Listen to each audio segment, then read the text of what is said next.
പ്രിയപ്പെട്ടവരെ, വിശുദ്ധ മത്തായിയുടെ സുവിശേഷം 14-ാം അധ്യായത്തിൽ 22 മുതലുള്ള വചനങ്ങൾ.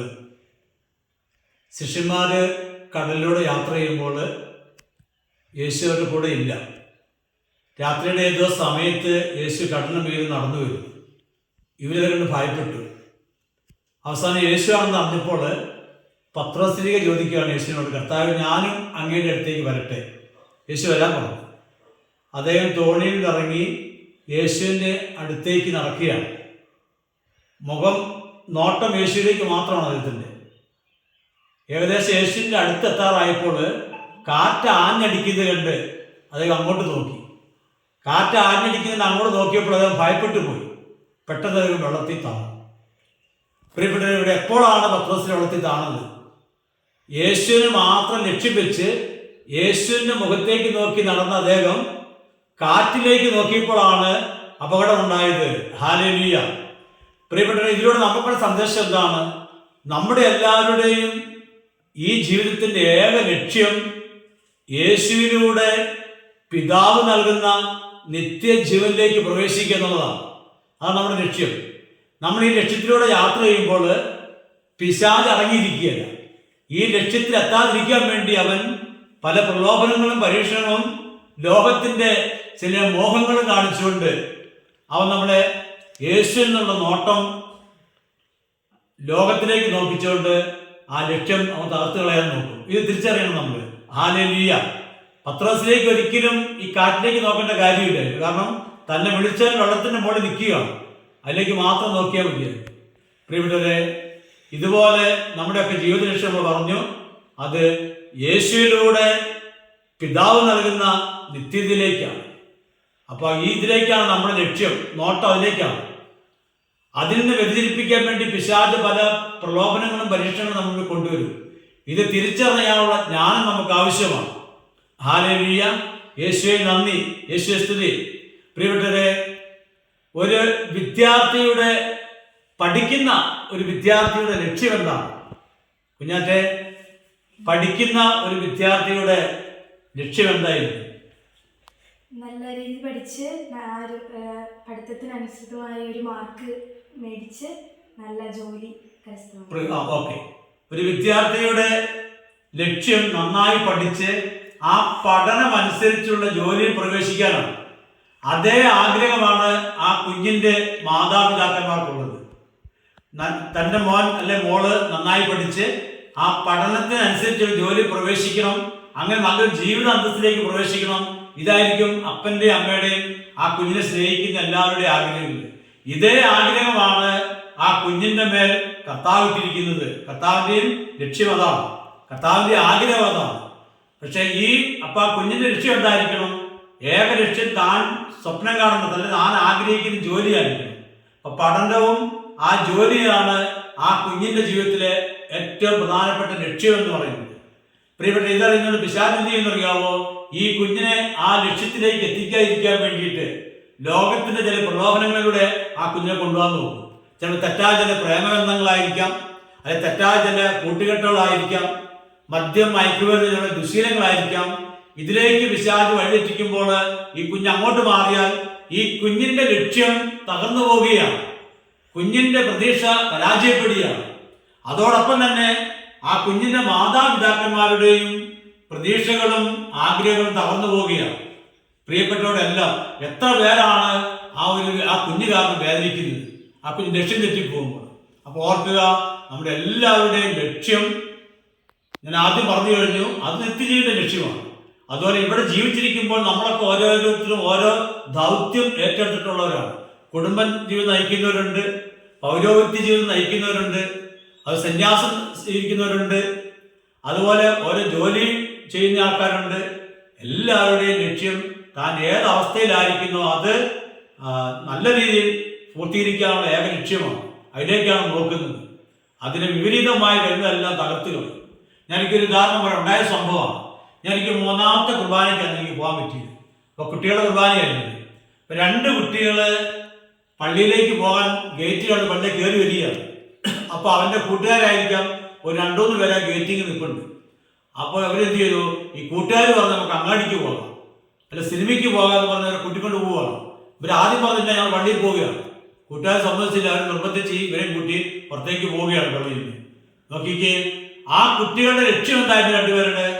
അവര് പള്ളിയിലേക്ക് പോകണം, വിശുദ്ധ കുർബാനയിൽ പങ്കെടുക്കണം എന്ന ഒറ്റ ലക്ഷ്യത്തിലാണ്. അവർ സൺഡേ സ്കൂളുണ്ട്, അവർക്ക് സൺഡേ സ്കൂളിൽ പോകണം, ഈ ഒറ്റ ലക്ഷ്യത്തിലാണ് അവർ പോയത്. പക്ഷെ നോക്കിക്കേ, രണ്ട് കൂട്ടുകാര് അവരെ ആ ലക്ഷ്യത്തിൽ നിന്ന് ലോകത്തിന്റെ ആസക്തിയിലേക്ക് കൂട്ടിക്കൊണ്ടുപോവുകയാണ്. ഇത് തന്നെയാണ് പിശാച് ചെയ്യുന്നതും, ലക്ഷ്യത്തിൽ നിന്ന് മാറ്റിക്കളയും. അതുകൊണ്ട് പ്രിയപ്പെട്ടവരെ, എന്നെ കേൾക്കുന്ന എല്ലാവരും ഞാൻ പറയുന്നത്, നമ്മുടെ ഏക ലക്ഷ്യം എന്ന് പറയുന്നത് ക്രിസ്തുവിലൂടെ ദൈവത്തിങ്കിലേക്കുള്ള ക്രിസ്തുവിലൂടെ ദൈവത്തിലേക്ക് എത്തുക എന്നുള്ളതാണ്, നിത്യജീവനിലേക്ക് എത്തുക എന്നുള്ളതാണ് ഏക ലക്ഷ്യം. അതോടൊപ്പം തന്നെ ഞാൻ പറഞ്ഞു കഴിഞ്ഞു, ഈ ലോകത്ത് ജീവിക്കുമ്പോൾ നമ്മളെയൊക്കെ വിളിച്ചിരിക്കുന്ന വിളിയില്, ആ വിളിയെ മാത്രം ലക്ഷ്യമാക്കി, ദൈവത്തെ ലക്ഷ്യമാക്കി ആ വിളി പൂർത്തിയാക്കേണ്ടവരാണ് നമ്മളെല്ലാവരും. അതിന് വിപരീതമായി നമ്മുടെ ജീവിതത്തിൽ നിന്നും ലക്ഷ്യം തെറ്റിക്കുന്ന പിശാച്, അവൻ ഈ ലോകത്തിന്റെ മോഹങ്ങളും പ്രതീക്ഷകളൊക്കെ കാണിച്ചുകൊണ്ട് നമ്മളെ അതിന് വഴി തെറ്റിക്കാൻ നോക്കും. പ്രിയപ്പെട്ടവരെ, നമ്മുടെ കൺമുമ്പില് വിശുദ്ധരായിട്ടുള്ളവരില്ലേ, നമ്മുടെ അറിവിലില്ലേ, അവരൊക്കെ ക്രിസ്തുവിനെ മാത്രം നോക്കിക്കൊണ്ട്, ക്രിസ്തുവിനെ ലക്ഷ്യം വെച്ചുകൊണ്ട്, നിത്യജീവൻ ലക്ഷ്യം വെച്ചുകൊണ്ട് ജീവിച്ചവരാണ്. അവർക്ക് ധാരാളം പ്രലോഭനങ്ങളും പരീക്ഷകളും എല്ലാം ലോകത്തുണ്ടായി. പക്ഷെ അതിലേക്ക് നോക്കി ഇരുന്നില്ല, അവരുടെ നോട്ടം യേശുവിലേക്കായിരുന്നു. Hallelujah, hallelujah. 34 സങ്കീർത്തനം 5 വചനം പറയുന്നില്ലേ, അവിടുത്തെ നോക്കിയവർ പ്രകാശിതരായി, അവർ ലജ്ജിതരാകിയില്ല. അപ്പൊ അവരുടെയൊക്കെ നോട്ടം യേശുവിലേക്ക് മാത്രമായിരുന്നു. അതുകൊണ്ട് അവർക്ക് വഴിതെറ്റിയില്ല. വഴിതെറ്റിക്കാൻ ധാരാളം പ്രലോഭനങ്ങള് ഈ ലോകത്തിൻ്റെതായി അവരുടെ മുമ്പിൽ പിശാച് വെച്ചു കൊടുത്തു. പക്ഷെ അതിലേക്കല്ല നോക്കിയത് അവര് യേശുവിലേക്കാണ്. അതുപോലെ പഠിക്കുന്ന വിദ്യാർത്ഥിയും അതുപോലെ ജോലി ചെയ്യുന്നവരും ഈ ലോകത്ത് ജീവിക്കുന്ന എല്ലാവർക്കും ഒരു ലക്ഷ്യമുണ്ട്. ആ ലക്ഷ്യം നന്മയിലൂടെ സഞ്ചരിക്കാനാണ്, ആ ലക്ഷ്യം പൂർത്തീകരിക്കാൻ വേണ്ടിയാണ്. ഒരു വിദ്യാർത്ഥിയെ സംബന്ധിച്ചോളം ആ പഠിക്കുന്ന വിദ്യാർത്ഥിയുടെ ഏക ലക്ഷ്യം നമ്മൾ പറഞ്ഞു കഴിഞ്ഞു, ആ പഠനവും അതനുസരിച്ച് ജോലിയുമാണ് അവരുടെ ഏക ലക്ഷ്യം. അതിനിടയ്ക്ക് തെറ്റായ വഴിയിലേക്ക് മാറിയ ആ കുട്ടി തകർന്നു പോകുന്നു, അതിനോട് ചേർന്ന് എല്ലാവരും ദുഃഖിക്കുന്നു. ഒരു വിദ്യാർത്ഥിയെ സ്കൂളിൽ വിടുന്നത് ഒരിക്കലും പ്രേമിക്കാനല്ല, അത് പ്രത്യേകം ശ്രദ്ധിച്ചോളണം. ആ കുട്ടിയെ അപ്പനും അമ്മ സ്കൂളിൽ വിടുന്നത് നന്നായി പഠിച്ച് നല്ല ജോലി പ്രവേശിക്കാനാണ്, അങ്ങനെ നല്ല ജീവിത അന്തസ്സിലേക്ക് പ്രവേശിക്കാനാണ്. അല്ലാതെ 10ാം ക്ലാസ് എത്തുമ്പോഴും 5-ലെത്തുമ്പോഴൊക്കെ പ്രേമിച്ച് നടന്നാൽ ആ കുട്ടിയുടെ ഭാവി ഇരുളടയും, അതിൽ മാതാപിതാക്കന്മാർ വേദനിക്കും. എല്ലാറ്റിലുപരി ആ കുട്ടിയിൽ ഒരു പദ്ധതിയിട്ട് ദൈവത്തിന് സങ്കടമാകും. ഇതിലൂടെയെല്ലാം നമ്മൾ ചിന്തിക്കേണ്ട ഒരു വിഷയം, എൻ്റെ ലക്ഷ്യം ക്രിസ്തു, ആ ക്രിസ്തുവിലേക്ക് നോക്കി മാത്രം ജീവിക്കുക. പഠിക്കുന്ന വിദ്യാർത്ഥി പഠിക്കാനുള്ള ഒരു അഭിഷേകം കർത്താവ് ചോദിക്കുക. പ്രാർത്ഥനയാകുന്ന അടിത്തറയിൽ നിന്നുകൊണ്ടാണ് ആ കുട്ടി പഠിക്കുന്നത്. ആ കുട്ടി പ്രാർത്ഥനയാകുന്ന അടിത്തറയിൽ നിന്ന് പഠിക്കുമ്പോൾ ആ ലക്ഷ്യം ഞാൻ പറഞ്ഞു, അത് ആ കുട്ടിയുടെ പഠനത്തിലും ആ പഠനത്തിലൂടെ തനിക്ക് താൻ ആഗ്രഹിക്കുന്ന ജോലിയുമാണ്. ഹല്ലേലൂയ. യേശുവേ നന്ദി, യേശുവേ സ്തുതി. പ്രിയപ്പെട്ടവരെ, ഈ കൊച്ചു സന്ദേശം സ്വീകരിച്ചുകൊണ്ട് ഈ ലോകത്തിലുള്ള നമുക്ക് എല്ലാവരുടെയും ലക്ഷ്യം യേശുക്രിസ്തുവിലൂടെ പിതാവ് നൽകുന്ന ആ നിത്യതയാണ്. ഇത് നമ്മൾ മറന്നു പോകരുത്. ഇതറിയാവുന്ന പിശാച് ആ നിത്യതയിൽ എത്താതിരിക്കാൻ ലോകത്തിൻ്റെതായ മോഹങ്ങളും പ്രലോഭനങ്ങളും നമ്മുടെ മുമ്പിൽ വെച്ച് അതിലേക്ക് പോയാൽ നമ്മുടെ ലക്ഷ്യം തെറ്റും, അത് നമ്മുടെ നിത്യ നാശമായി.